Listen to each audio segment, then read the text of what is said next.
فرمایا درہم و ربا، سود کا ایک درہم پاکستان کے 30-40 روپے کہہ لیں، ایک درہم پر زنا، ایک درہم سود کا 36 مرتبہ منہ کالا کرنے سے بھی بڑا گناہ ہے۔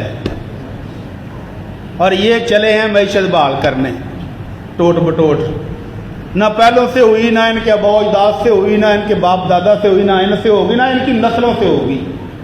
جب تک سود جیسا جرم موجود ہے کبھی معیشت بحال نہیں ہوگی۔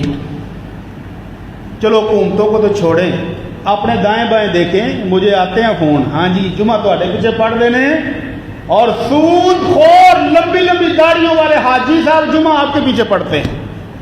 ان حاجی صاحبان کو دیکھیں کہ جو ڈائریوں میں سود کی رقم نوٹ کر کے گرائی کرنے جاتے ہیں، کیا ان کی زندگیوں میں سکون ہے؟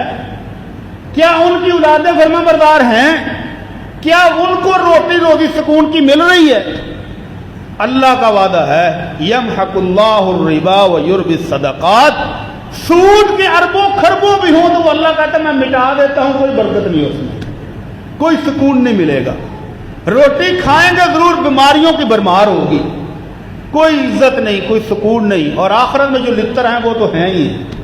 تو اگر ایک انفرادی بندے کو سود خوری کی وجہ سے اللہ کی رحمتوں سے محروم ہو جاتا ہے، تو جہاں پوری حکومت، پوری قوم سود پر چل رہی ہو، ہے جی ہم IMF سے سود پر لے کر تو ملک کی معیشت کھڑی کریں گے، لعنتیں اللہ کی طرف سے برسیں گی اور غریبوں کا جینا حرام ہو جائے گا، فرق کوئی نہیں پڑنے والا، معیشت بحال کوئی نہیں ہوگی۔ تو اللہ کے رسول کا نسخہ کہ گناہوں کو چھوڑو، اور گناہوں میں سے بدترین گناہ سود کو چھوڑو، اپنی زندگیوں میں سے سود کو نکال دو۔ اگر برکت لینی ہے، اگر اللہ سے رحمتیں لینی ہے، اگر سکون کی زندگی لینی ہے، اگر قبر میں ٹھنڈک چاہتے ہو، اگر جنت کے دائی ہو کہ جنت مجھے چاہیے، میں اللہ سے جنت مانگتا ہوں، تو سود کا روپیہ روپیہ چھوڑ دو، جہاں ہے وہی ختم کر دو۔ اگر کسی سے لینا ہے تو اس کو معاف کر دو، چھوڑا بھائی میں نہیں لوں گا سود آج سے۔